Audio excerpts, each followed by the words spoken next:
Janet. Okay.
Outside a little town called Kildonnery in County Cork, Southern Ireland. Beautiful it was. It's me. It was in a little gate lodge. We had one room and a very large kitchen. Our father worked as a saddler on the estate. It was owned by a wealthy English family. Well, all the big houses in the area were owned by English people. The cottage had thick walls and it was warm. There was an enormous open fire where the turf was laid down on the floor. The turf used to glow a beautiful red colour. It would give out a terrific heat. Hup! Give us the sweeps.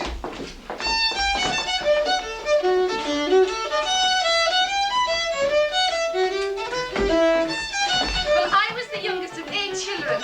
There were 6 boys and the 2 girls. There were 2 beds in the room, and the children had to sleep in the foot and the head, and someone had to sleep in the bed with my parents. We had what was called a settle bed, which was sort of like a closed-in settee, which was a seat during the day, and at night you opened it out and the mattress and the clothes were folded in there. Well, of course, we were put up in the bed and we were supposed to be asleep, but we were sitting up listening. Oh, there were a lot of lovely old Irish tunes. My father knew some lovely songs and he sang beautifully. Oh, my mother could sing too, but she never sang in front of people. She was very shy, like me. I was very shy. Oh, but Mother was a very industrious woman, and she reared chicken and turkey and all that sort of thing. She was very hard working. You'd hear the sewing machine going all night for us. At 1 o'clock in the morning, the sewing machine would be going for You us. remember the flour came in large sacks. Irish Purity it was called. And there was a picture on the sack of an Irish colleen with green dress and white apron and red shawl. Well, my mother used to make the underwear from the sacks. And I often went to school with Irish Purity across my back and chest. Well, my sister Josie was 5 years older than me, so she used to have to help me Mum a lot. Oh, we had the little hand irons. You had to heat them on the fire. And when they were heating, they'd get dirty. And you'd have to clean them on a sort of turf with a piece of cloth. And sure, by the time you'd finished cleaning them, half the heat had gone out of them. I used to love to watch me Mum make the wholemeal bread. And I remember that I was so small, I could hardly reach up to the table, so I used to have to stand on a stool. You put the flour on it, and the salt, and then you mix it all up, and then you put the milk in. Sour milk we used to have to use, you know, not the fresh milk. Sour milk now. And then you just flatten. Oh, I used to love to watch me Mum do it.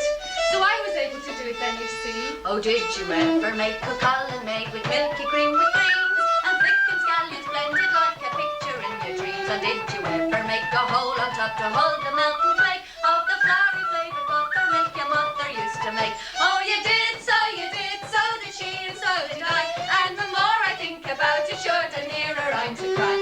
winter, and those the happy days when troubles we knew not, when your mother made Kilcannon in the little skillet pot. You did very well.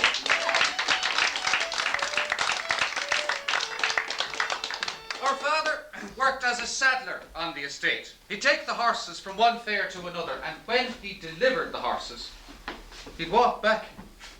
My father often walked anything up to 40 miles, having delivered the horses.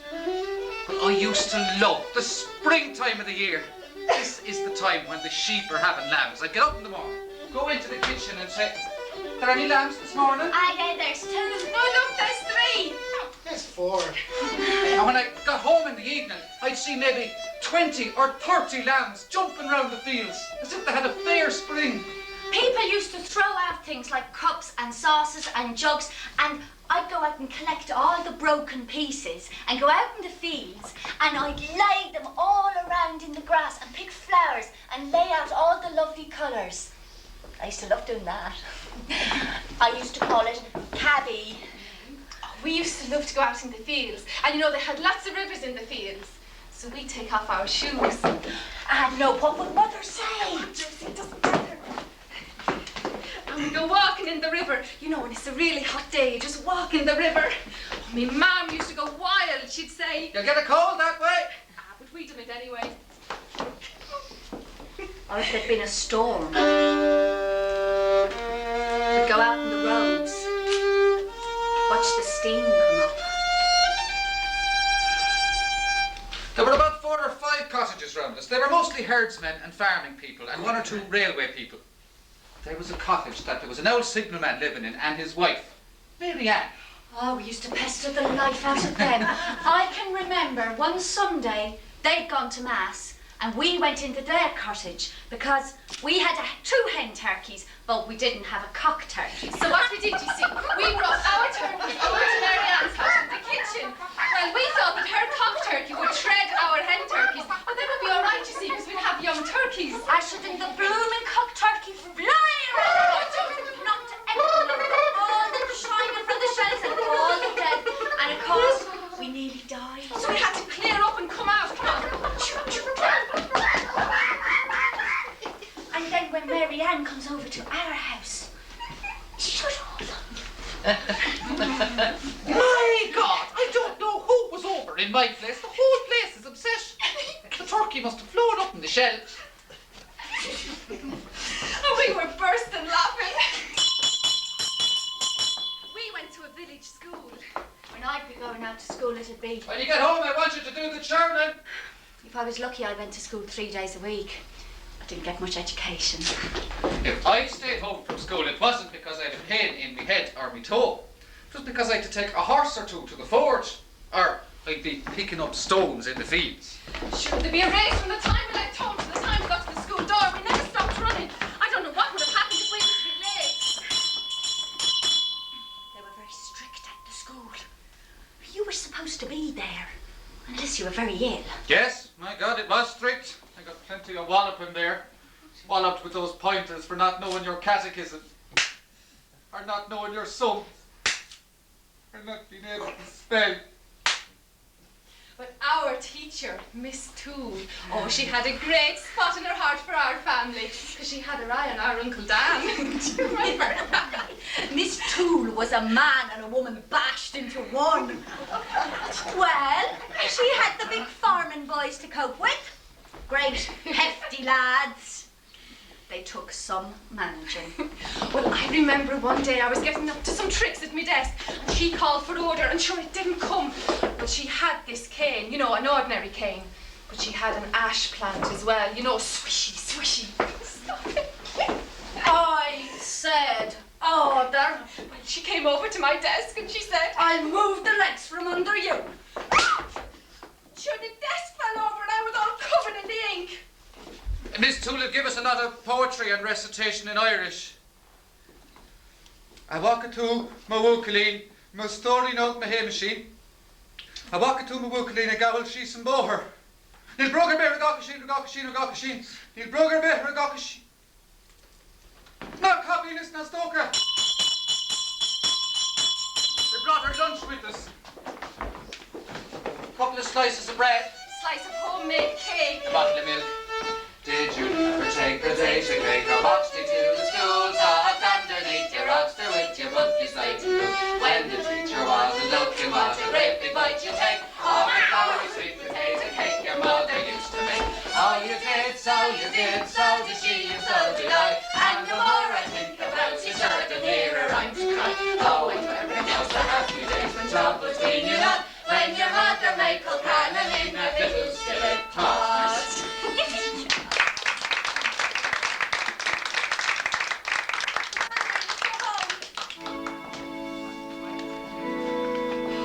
You made your first communion when you were 7. My mum's sister was living over in America and she sent me a beautiful white frock. Oh, it was a lovely frock. It had a lace cape and I got the wreath, the veil and the shoes and all. I look beautiful. God. Well, it was the only nice thing that I'd ever had. But when you were making your first communion, they were very strict. You'd have to get a friend or an older sister to go over it with you. Who made you? God made me. Why did God make you? God made me to know him, to love him, to serve him in this world, and be happy with him forever in the next. Kitty, the morning of your communion, you're going to... The priest shall ask you whatever question he wants to ask you. You have to know it all off. It would have been a crime of you to make a mistake. But it was nice, you know. When they see you dressed up as a young communicant, they'll give you a couple of bob in your purse. So, I made you a little bag with a string on it. Lovely. Well, they'd come over to you and they'd say, There's a shilling. or if you were lucky, There's a half a crown. If they saw you and they knew you, they'd give you a couple of bob in your purse, and by the end of the day you might have 2 or 3 pounds. You thought you were a rich woman. well, I'd give it to me, ma'am. Or buy me a new pair of shoes. Or keep it for yourself. In those days, children weren't quite so fond of money. They liked to share it out. I can remember my confirmation twice as well. My God, that was a great big day. We were up all night. We must have been washed about 20 times with our hair done with new suits. First one I ever had. And I thought I was going to heaven the next day. And I got a beautiful white frock with 3 flounces on it. And I had little flowers going all around the crown. Can you see them? Our mother was a really good sewer. She was the one who made the dresses for us. And the 2 dresses were the very same. And we had our photograph taken, smile. Well, we were all shivering in the cold weather. I mean, we were used to wearing a coat or a cardigan, you know. But we were so fanciful in our white frocks, we didn't want to wear a coat or a cardigan. We wanted everyone to see us. Well, the bishop only came down once every 3 or 4 years, you see, and I was kind of young to be confirmed. My sister was confirmed at the same time. To Jesus, heart of learning, with fervent love for men, my heart with fondest yearning shall praise his joyous strain. We were in the chapel, and we were so full of the giggles. I'd be turning around to Kitty behind me and making a face or something. And the 2 of us, we were just shaking with the laughter. You know the kind of thing when you get into a fit of the laughter and you can't stop. We had the whole place laughing. We were examined by the bishop. What is an occasion of sin? An occasion of sin is any person, place, or thing that entices us to sin. You, girl, what's the meaning of redemption? I was shaking when he started asking the questions. He pointed out who he wanted. What's the meaning of exorcism? Or some question like that, you know. When did our Lord rise from the dead? Sure, you didn't know who he was going to ask next. And some of them were never even asked at all. I was asked some silly question, I don't know. I think I knew the answer anyway.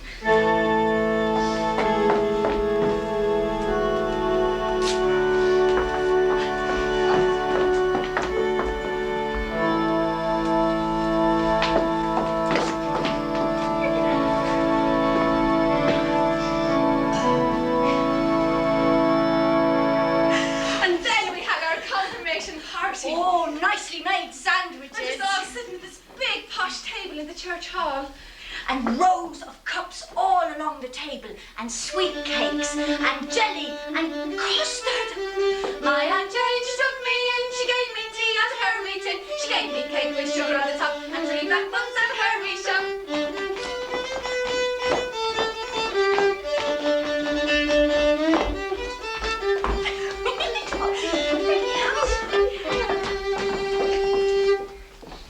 Well, I had a very happy childhood. Oh, in spite of, half the time no milk in your tea and no butter on your bread. But I had a very happy childhood. Josie, are you going to come out and play? I know I can't, I've got to help me, ma'am. Right. Well, the others were all out playing, but I couldn't. Well, being the eldest girl, I had to stay in and help me ma'am, you see. She wasn't a trained midwife, but she brought a lot of the local children into the world, and I'd go with her. And she'd lay out the dead people as well. I remember the wakes very well indeed. Seeing them laid out in their beds, all in white, all white linen, and the candles. And there'd be stories about how good the dead person was, and the part they played in the Irish freedom struggle. It was really quite exciting. I think I learned the whole history of my homeland at Wakes. How we came to leave that house is a story in itself. The family my father worked for sold off their big house and new people took over. Hodgins. They were what we called black Protestants. They were bitter. This Hodgins used to go around on his big horse. And I'm not exaggerating when I say, if you didn't more or less climb up on the fence to let him and his big horse pass by, he whipped you. Yeah. I can remember getting a crack at the whip. The IRA burned down some of their property because he was involved in recruiting for the British Army. Now my father wouldn't have anything to do with this burning whatsoever. But shortly after this, all the families that lived in tight houses on the estate were served with eviction notices. Well, this Hodgins came up to our cottage on a Sunday morning and said, I shall be coming up here this evening and I shall lock the house up. I want everything out. Everything. well, we had a bit of furniture, we moved it to the flank wall of the house until he gave the order. Get that stuff away from the house. So we moved it to the side of the hedgerow, where it lay just waiting for someone to come along and take it. Oh, it was absolutely pouring out with the rain. Anyway, my father managed to get a horse and cart, and we ferried all the bits of furniture, everything, into the main town, which was Fermoy. I remember it just the same as if it was yesterday. I was just getting on for 10 years of age. My family talked and wept about it for years and years after.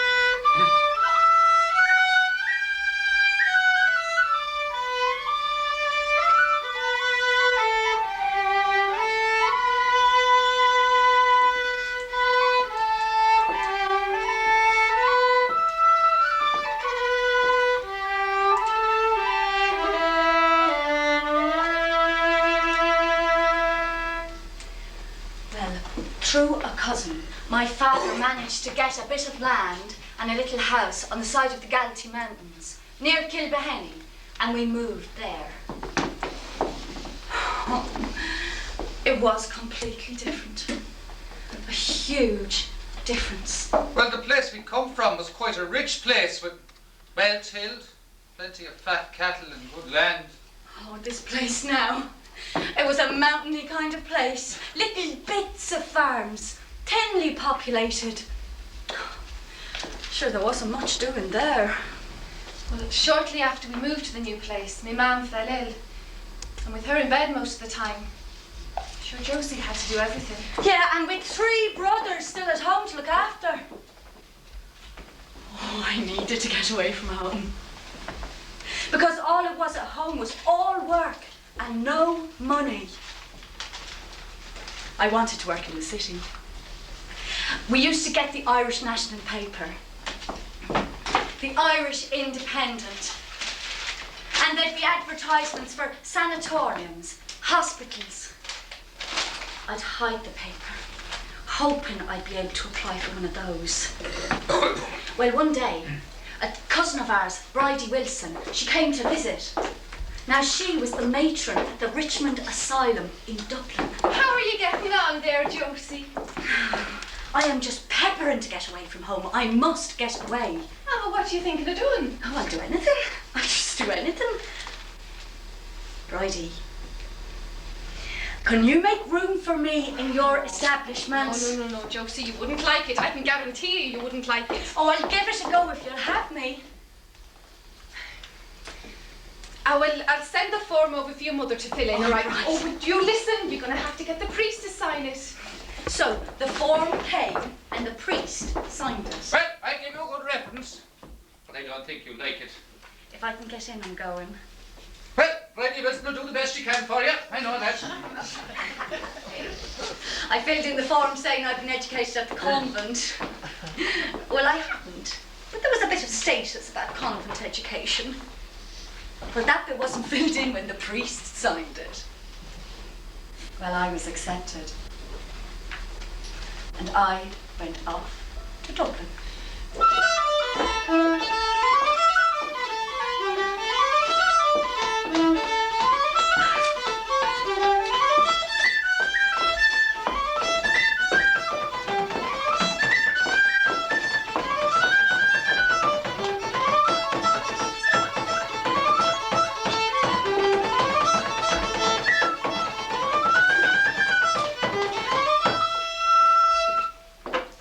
First morning, I went down for breakfast. There was this huge dining room. Enormous dining room for all these people. All as mad as hatters. And fighting amongst themselves. I mean, there was no treatment at all. Just the straight jacket and the padded cell. And they didn't even have cups and sauces. They had bowls. And these bowls, they were flying through the air, here, there, and everywhere. I ran like hell. I got to my bedroom. And I cried. And cried.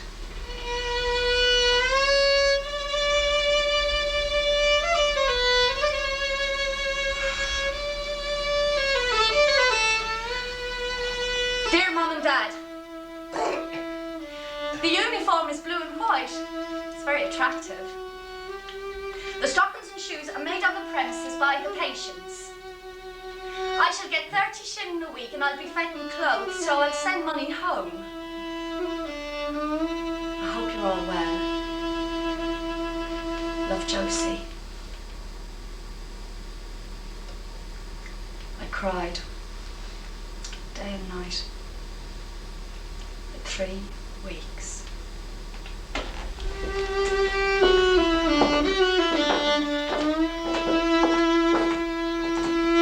Hope you're all well, love, Josie. Josie was well settled in Dublin, that's good. And we soon got to know everybody round about, and they soon got to know us. I went to a new school then, run by the Christian Brothers. They were a religious order and they were very hard men. Their psychology was to give you a pasting if you didn't know your lesson.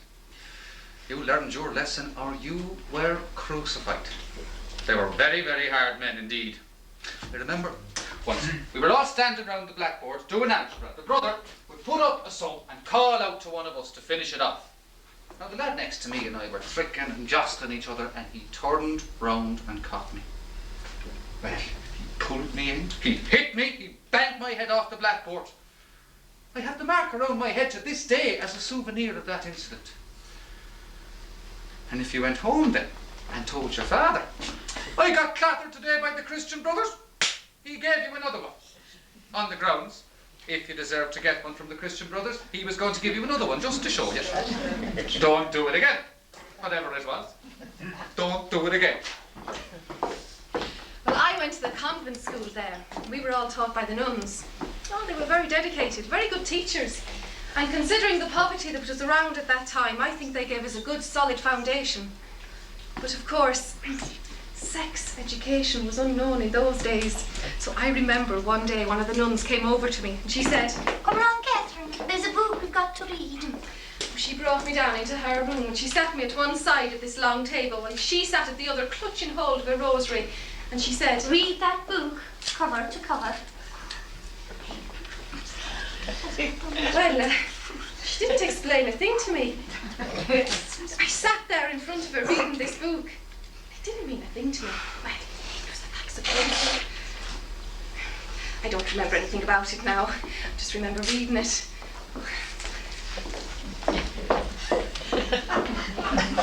Well, you went to these retreats and you heard these ceremonies.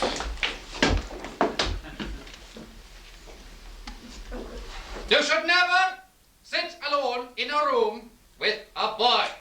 Sure, I didn't understand the word of what they were saying. I remember one particular retreat, there was someone who obviously knew better than I did. You should never be alone with a boy. How tickled. Well, every one of us got 6 slaps because nobody would own up to who laughed. The one thing you were taught was that You should never be alone with a boy. And I thought that's how you got pregnant. Is that how you got pregnant? So I hope you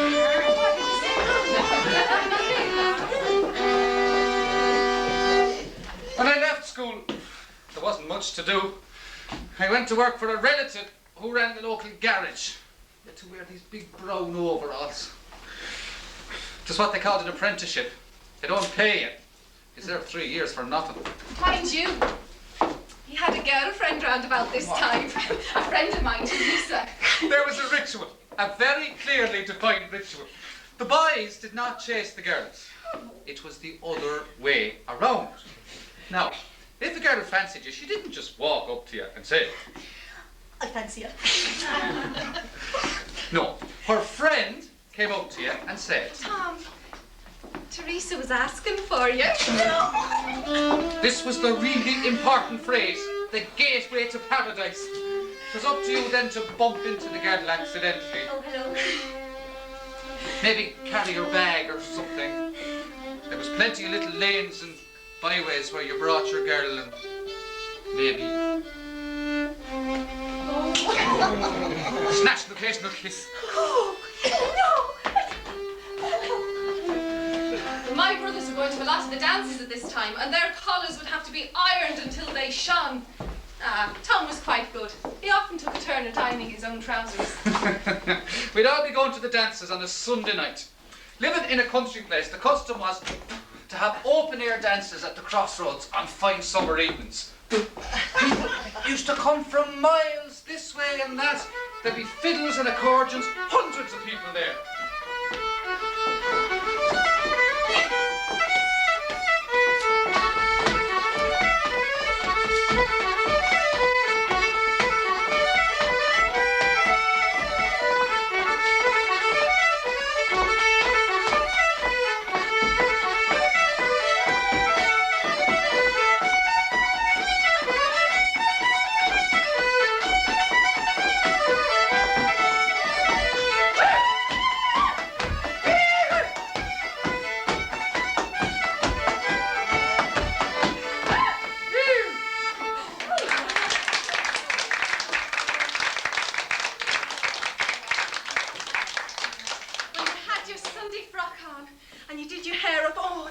great entertainment. You saw the boys and things, you know. Well, there might be this one particular lad that you put your eye on. He'd never ask you to dance. He'd always go off with somebody else. Yep, there was plenty of dancing then, and there was the pictures too, but you'd a bit of a way to go for that. Every year, for a bit of excitement, I'd go to the All-Ireland Hurling final. That'd be good, yeah. There'd be the bands playing, we'd have a few drinks and sing a few songs, and when Cork won could beat. Come on, boys, and you'll see, lads and lasses follow me. Famous for all, they will make your heart thrill. The boys, they will not charm you, the girls, they will not charm you. Here's up and all, says the boys up their hill.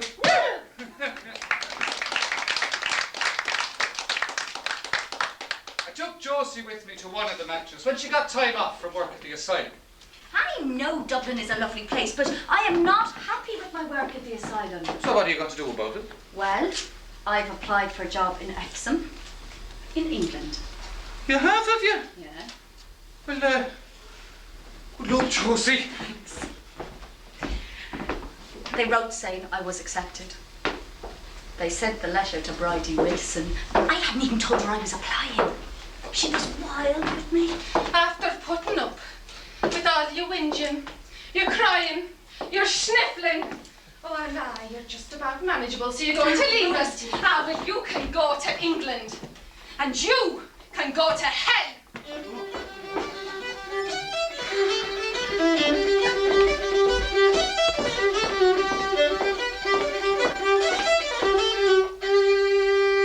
I always meant to write back to her and say, well, I'll come to hell. And it's not such a bad place after all. Dear Mum and Dad, the people at Epsom are the kindest people I've ever met. The patients are properly looked after and properly treated. It is a hospital, not a madhouse. I'm doing my nursing exams.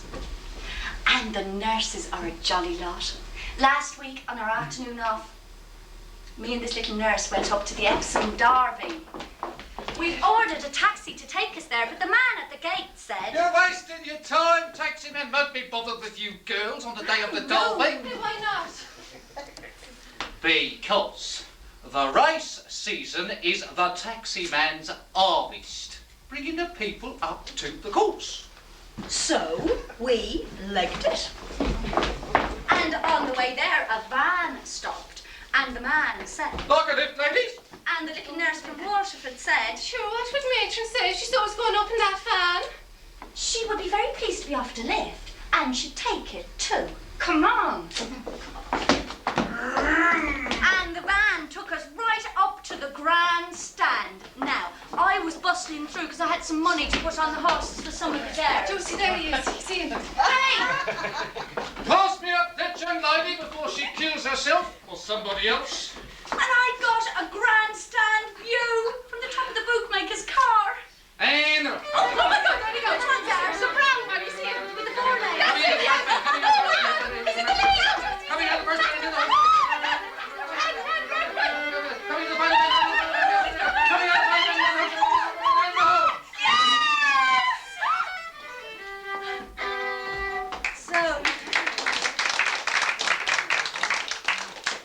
So you see, Mum and Dad, I am really happy to be here. I'm sending you a postal order for £2, as I've had my first month's wages. I hope you're all well. Love, Josie.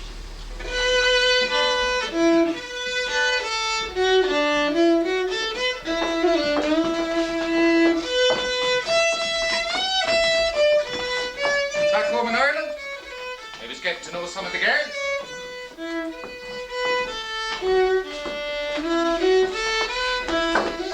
Then they were all going off to England and America. Well, there was big families in every house. A lot of them had to go. So, you said, we'll go somewhere too. We'll follow them. We certainly won't find anything here.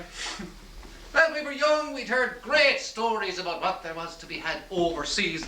I thought would be a better life and great prospects.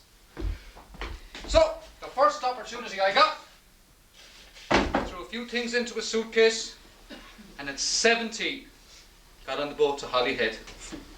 It was more like a cattle boat, the Princess Maud. I think she went down in the end. Now, this was before the war. I had a job to get a job. I got taken on by some Irish workers digging drains as a tea boy. Just living on what they'd give you. No cards, no money, no nothing. Just what they'd give you. A couple of nights I walked all around London because I couldn't find a room.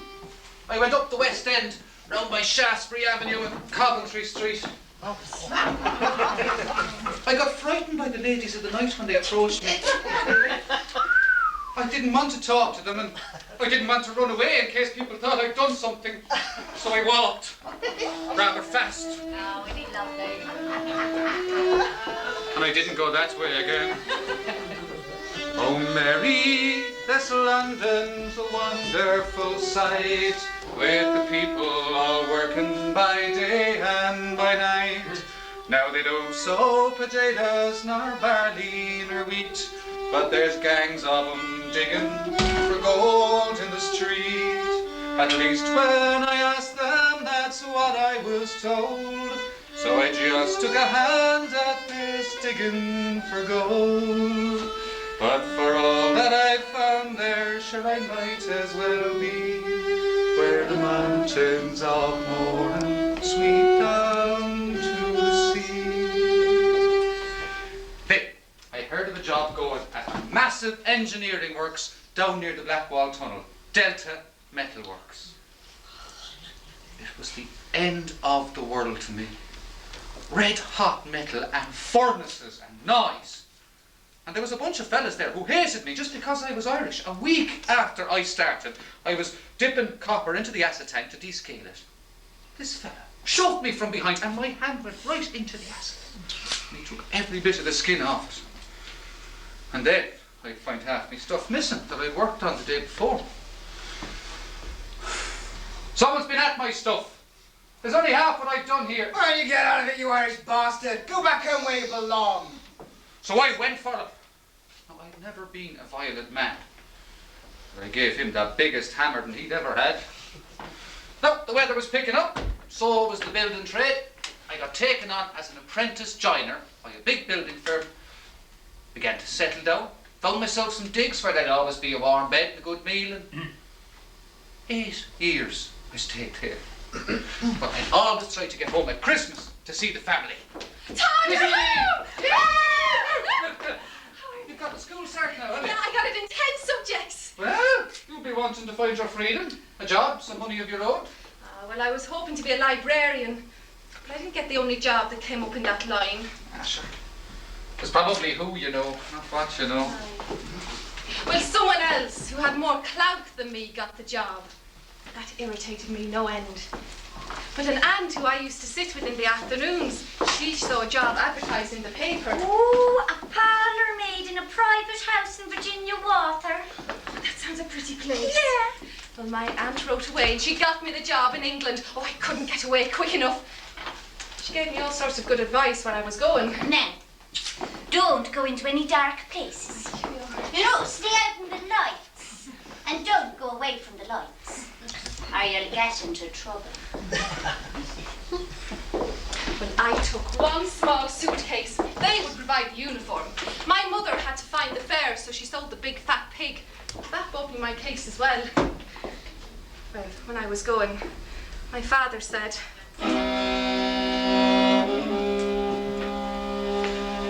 If you go to that pagan country, you'll never darken my door again.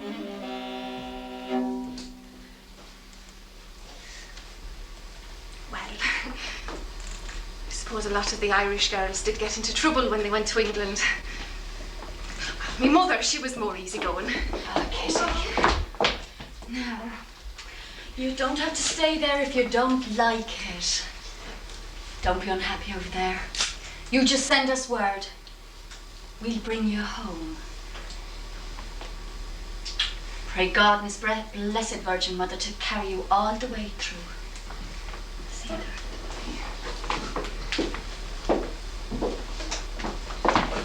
Well, I had not travelled before and I thought it was a great adventure. I went on a train to Dublin. I had not been on a train in my life before and I thought it was marvellous. Well, I had to find my way to Dunleary and my aunt had just said, Follow the crowd, you'll be all right. Just follow the crowd. well, I got to Dunleary all right. And I bought myself a postcard, a picture of the ship. I can remember to this day what I wrote on it. Ready for off now. Cheerio, Kitty.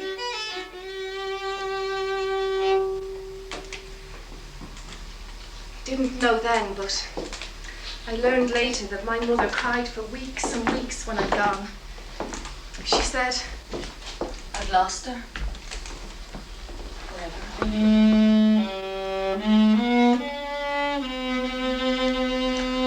Carrying down the heath is brown, the clouds are dark over Ardnally, and many a stream comes rushing down to swell the angry on her buoy. The moaning blast is sweeping fast through many a leafless tree, and I'm alone, for she is gone. My Colleen is flown on the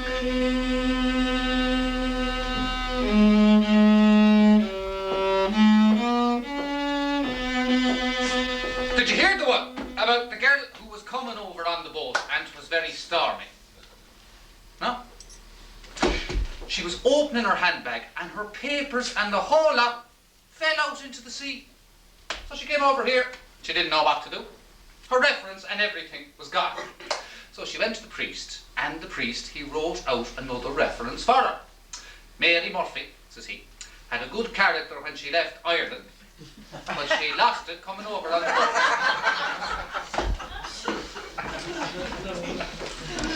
Well, the woman that I went to work for, Mrs. Salmon, she was very old, very quiet, and very, very strict. Are you the new girl? Yes, ma'am. How do?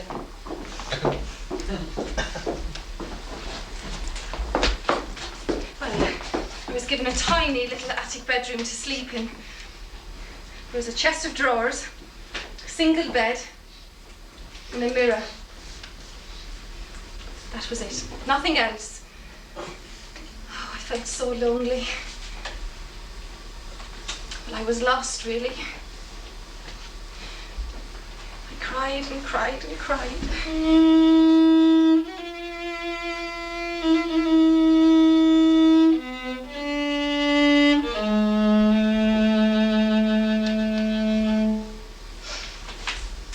Well, I was up at 7 o'clock in the morning and got straight into a parlourmaid's uniform. It was a black dress with a white apron. For the afternoon uniform, there was a little white frilly apron and a cap. Well, I had to go down and get the early morning tea trays ready, while cook was seeing to the breakfast. Right, you wait at the table, and then you bring the dishes back, and then you bring the silver back, and then you have to make the beds, and then clean the bathroom, and then clean the silver, and then lay for lunch, and wait at lunch.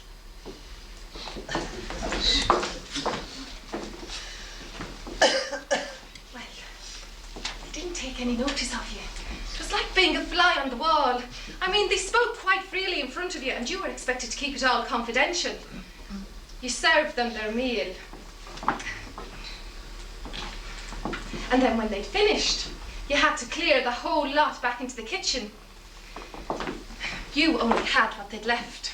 And if it was something they'd liked, and had gone pretty heavy on, well, hard luck. Oh, you don't eat with them. You eat in the kitchen. where you worked, in the kitchen. That's where you sat down and you had your meals. And unless coke was good and heated it up for you, you ate it cold. Christmas come any time, it was the same.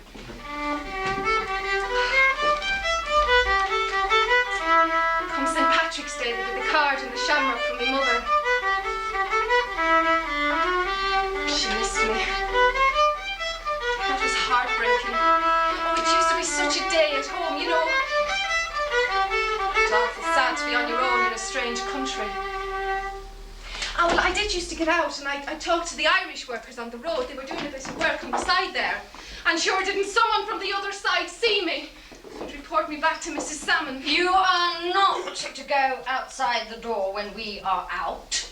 Sorry. You were on call the whole time, and she was a woman who never gave you any praise. Well, I used to like to sing at me work. Oh, you did, so did she, and so did I, and the more... Stop that noise, please. I have a headache. I remember one time. I went to open the door, and Mrs. Salmon got there before me, and the gentleman coming in said... Who was that? Oh, that was only the maid.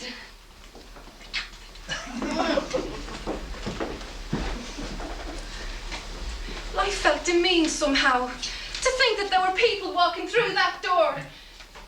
It wasn't necessary for them to say hello to me. Well, it was a help when I found the church. I used to get up there once a week, 7:30, Sunday morning mass. You gave up going to mass, you had nothing to grip onto at all.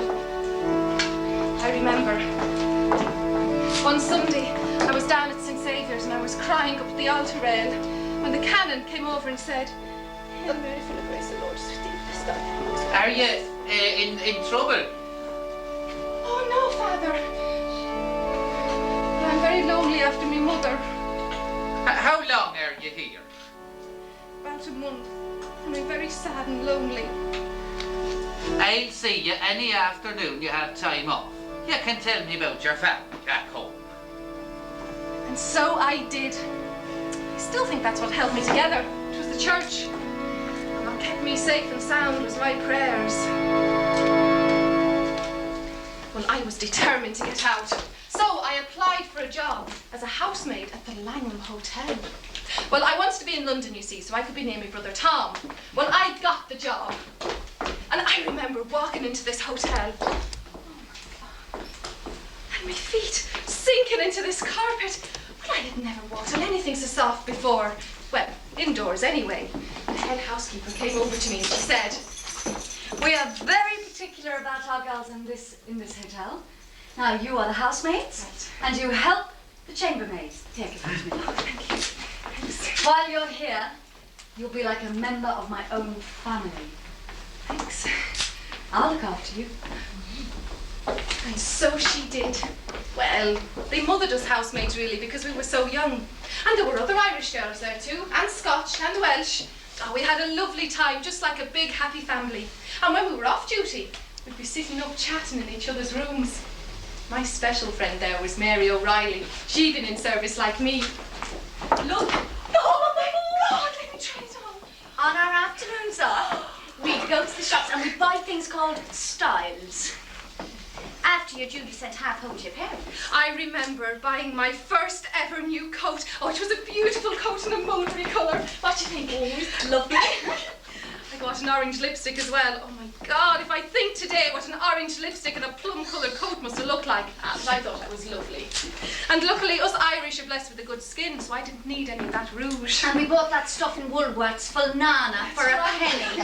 And the perfumes was ashes of roses.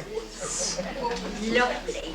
I had my photograph taken with the earrings in it. I've still got it. I thought I looked lovely. Oh, really lovely. Tell me, Ma, when I get home, the boys won't leave the girls alone. They pull my hair and show my comb, but that's all right till I get home. She is handsome, she is pretty, she's the belle of Belfast City. She's a carton, 1, 2, 3. Won't you tell me who is she?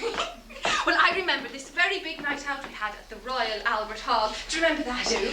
Well, you see, we We always used to have to use the staff entrance at the Langham Hotel. You'd never, ever use the front doors because they have these special commissioners, you know, in the white gloves and the peak cap and everything.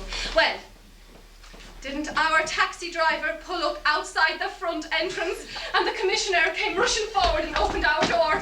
Oh my God! Well, sure, he nearly dropped dead when he saw it was us. And us all being in hilarious mood. Evening, Charlie. But we rushed past him and straight up the stairs. Oh, thank you very much, kind sir. Come on, Miss. I'll report him to the head housekeeper. You wait. Well, we went to a lot of the Irish dances there and we saw a lot of Irish people. I saw a lot of my brother Tom there. He'd escort us to the dance.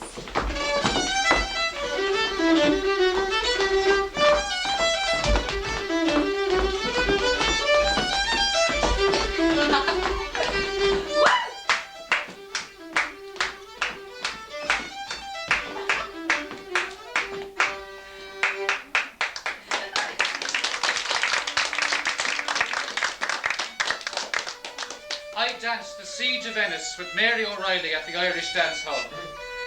That was it for me. I asked her up for the next dance. I asked her if she'd any boyfriends. I think she said she had, but she soon preferred me anyway.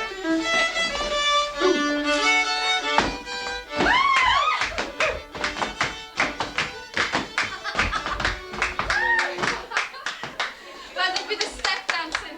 Oh, listen, and the songs. Do you remember Danny Boy would be the song that everyone would ask for? And at the end, Faith of Our Fathers.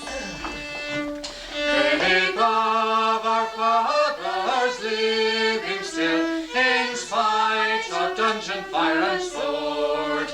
Oh, how my heart leaps high with joy whene'er I hear that glorious word. Faith of our fathers, holy faith, we will be true to thee till death. We will be true to thee till death. See you later, Tom. Come on, Mary, we'll miss our bus. Of course, all that stopped for a while when the war started. Oh my God, there was an awful commotion then. Everything changed in September 1939. When you went to the Labour Exchange, they said, "We've got jobs going now, plenty jobs going now." 1940 in Europe, when the skies of the world turned red, the Germans was headed for Poland and the Paddies for Holyhead. But don't forget, 250,000 volunteers in the British forces came over from Southern Ireland. A terrific number of Irish lads fought in all the services. You either joined up or you did essential work. I was put on all dangerous jobs, sent off to Walthamstow making parts for Spitfires and to find digs up there. Of course, there was rationing and all that. 1 egg a week. The landlady used to keep mine. Yours hasn't arrived. I found her son having it one morning. So I told the landlady not to bother getting up. I'd get my own breakfast. Suit yourself. Did I ever tell you about the time I risked my life for an egg? I was frying this egg. It had been about a month since I'd had one, and I said, I'm definitely going to have this one. Because when you couldn't get them, you thought they were marvellous, you know? So I was frying this egg. Next thing, this crash alert came on in the factories roundabout, which meant there was a doodle bug approaching your area. Well, I said to myself, that's getting very near, I'd better get out of here. So I picked up the frying pan with the egg on it. I ran out in the garden and I tripped. It was dark and my egg went into the grass. There was a doodle bug coming down at the time and I stayed there to pick up a fried egg. It just shows you how you lose all sense of proportion. But we could crack at the weekends, going to dances and things like that. There was a lot of Yanks there. I was afraid Mary would go off with the Yank because, well, all the girls were after the uniforms because they had more money and they had everything. But she didn't. Tom married Mary in 1943. With a job to get hold of photographs to send back to the family because they were very restricted.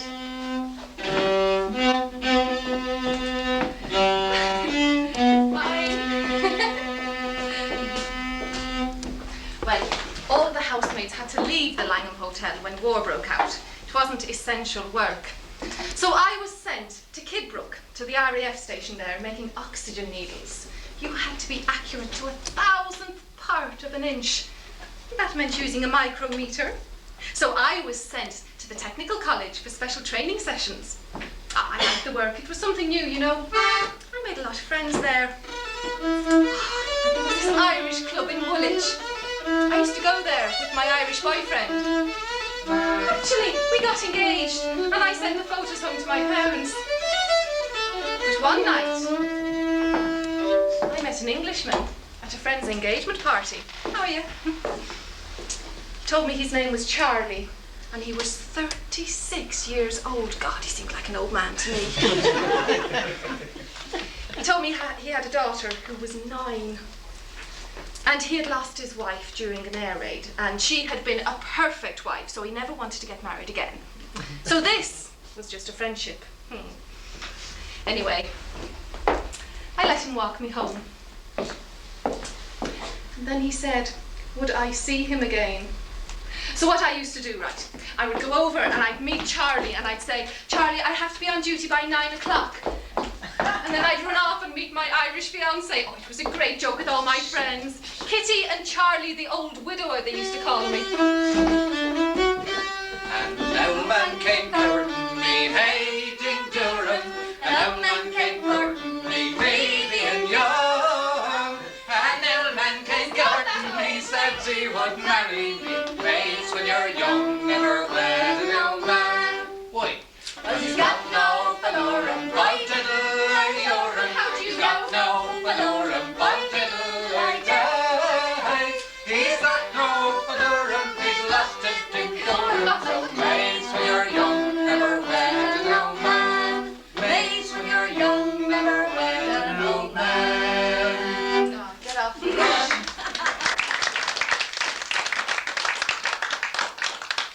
But I thought he was the last person in the whole world that I would ever marry. Then one day, I said to one of the nurses, I'm going to marry this Englishman. Oh, does he know? Not yet. I think you're crazy. Anyway, ain't you supposed to be engaged to Joe? And do you know why I'm going to marry him? No. Well, he takes my coat and he carries my shopping and he helps me off the trams. All the things that the Irishmen don't do. Ah, poor Joe. Well, I think you're crazy. What? It's your funeral. Well, I had begun to click on. This man had a fully furnished prefab up on Shooter's Hill. So I would have a proper home to move into when I got married, not just a furnished room like a lot of the other girls. So I decided I would marry him, much to the anger of my parents. My father actually came over and tried to put a stop to it. But I went ahead anyway. I married Charlie on the 5th of October, 1944. Now, during the war years, I was still working down at the hospital in Epsom. And there were a lot of Irish staff recruited during that time. And I'd been going out with an airman from Cambridgeshire. Now, we went out together for over a year. He had a large motorbike, and we used to go everywhere together. He was very handsome, fair hair, blue eyes. But I thought, well, if he's not Irish and he's not a Catholic, I couldn't take him home. So, that was that. I packed this chappie up. And I went home then, I was given leave. I was very upset. Lost over a stone in weight. When I came back, this nurse at the hospital says to me, Josie! Hiya. Listen, there's a new chap over on the male side. Oh, no. Listen. Footloose, fancy free. He's an Irishman from Kerry. His name's Pat. Will you make a date for me? Ah, you don't want me to make a date with him. Big lump of a farmer's son. I'll make a date anyway. All right then. So she did. She made a date for the Sunday afternoon at 3 o'clock. And I went out with this Pat. Well, I wasn't very taken with him. Big lump of an Irish man. I didn't fancy him at all. Until I was with the nurse one day in the cafe. Josie, What? who was that chap that I saw you down here with the other day? Who? You were down here with a chappie. Ah, that was my brother. Because I wasn't very proud of him, you see. Oh, listen, will you make a date with him for me? And I thought, oh, there must be something going on. And me and Pat were married on March the 18th, 1945. As close to St. Patrick's Day as possible.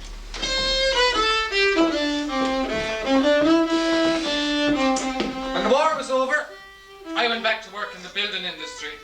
I was repairing bomb damage. We'd go around putting doors and windows in houses so that people could occupy them. Travelled all over London.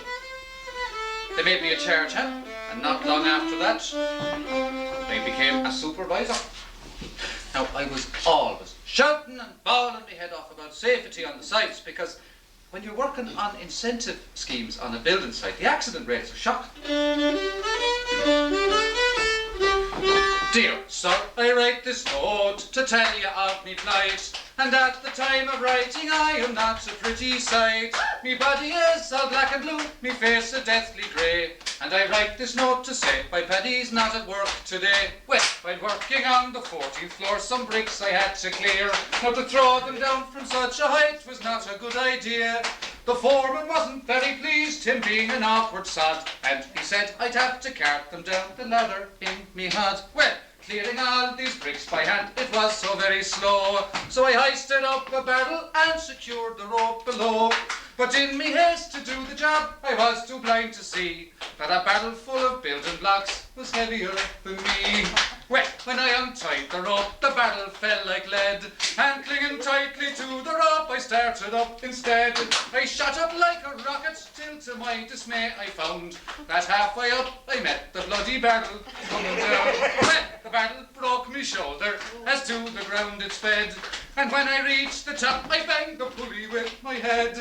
I clung on tight, though numb with shock from this almighty blow, and the barrel spilled out half the bricks 40 floors below. Well, when these bricks had fallen from the barrel to the floor, I then outweighed the barrel, so I started down once more. Still clinging tightly to the rope, I sped towards the ground, and landed on the broken bricks that were scattered all around. Well, as I lay there on the floor, I thought I'd passed the worst, but the barrel hit the pulley wheel, and then the bottom burst. A shower of bricks rained down on me, I hadn't got a hope, and as I lay there groaning, sure I let go the bloody rope. Well, the barrel then being heavier, it started down once more, and landed right across me as I lay upon the floor. Well, it broke 3 ribs and my left arm, and I can only say that I hope you'll understand my Paddy's not at work today.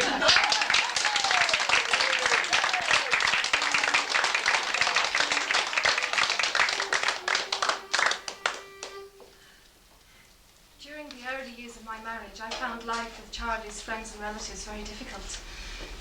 Well, I didn't understand their way of life, you see. It was so alien to me. I remember one day, we went over to see his sister, and she said, We're having our dinner. so we were made to sit in the front room with a cup of tea. Oh, well, at home you would have been asked to join in with the dinner. Oh, I had neighbours, but they were all English. And Charlie was away at work all day. Well, I did used to go out and do a bit of shopping. But I felt terribly self-conscious. I thought that everyone was looking at me because of my Irish accent. I hardly dared ask for anything. And if I didn't see what I wanted on the counter or on the shelf, I just walked out. So I found it quite a lonely life when I was married. Well, very lonely. How often my thoughts in their fancy take flight to the home of my childhood away, to the days when each patriot vision seemed bright, ere I dreamed that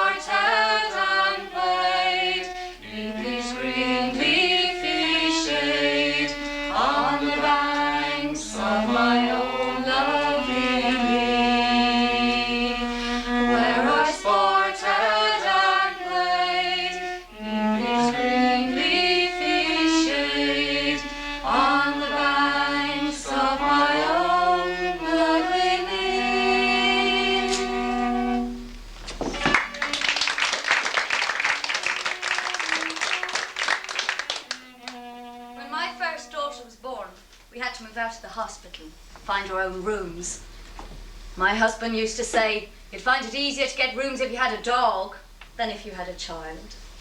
Well, we looked on all the local boards and they often said, no Irish need apply. Well, I always went on working. I'd work nights and Pat would work days, and that's the way we managed to bring up the children. We've 3 children, and we've managed to take them home to Ireland on holiday every year, and they all feel a connection with Ireland. I've one daughter who was a champion Irish step dancer. She got stacks of medals for it. Mary and I were going to go back to Ireland to settle, but somehow it didn't work out. Well, it's very hard to feel at home when the first question you're asked is, when are you going back? It's brought home to you that you're on your holidays. You're not really going back there for keeps. I think every Irish person has that dream of going back to Ireland. That's why I took early retirement, really. I was going to find a nice little rose-covered cottage somewhere and settle down with a fishing rod and a dog and a pint of Guinness in a nice local pub. That soon fades. That's my experience too. I mean, we've always gone home on holiday, and we were hoping to go home to settle. And then I couldn't pull myself away from the children and the grandchildren. I love going home, but I can't bear the pain of it when I come back. No, I don't go so much now. Because it takes a month or 2 for me to settle again. I get so homesick and depressed for Ireland. Lonely I wander through scenes of my childhood. They call back to memory the happy days of yore. Gone are the old folk, the house stands deserted, no light in the window, no welcome at the door. When you go back now, you don't somehow feel as much part of things as when your parents were alive. When they were alive, you said, we're going home. But when someone else marries into your family home, although they make you very welcome, it's not the same. Long is the house now, and lonely the moorland. The children are scattered, the old folk are gone. Why stand I here like a ghost or a shadow? 'Tis time I was moving, 'tis time I passed on.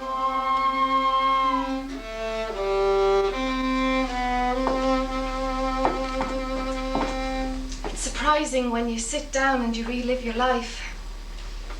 I'm 50 years here now, and I still don't feel like an Englishwoman. And I've left strict instructions that I'm to be buried in Ireland. I've enough money put by so they can take my body over there. They may have to pay their own fares to my funeral, though. If I sit in my living room at home, on my rocking chair,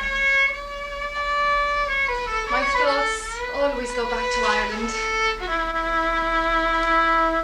to the ground,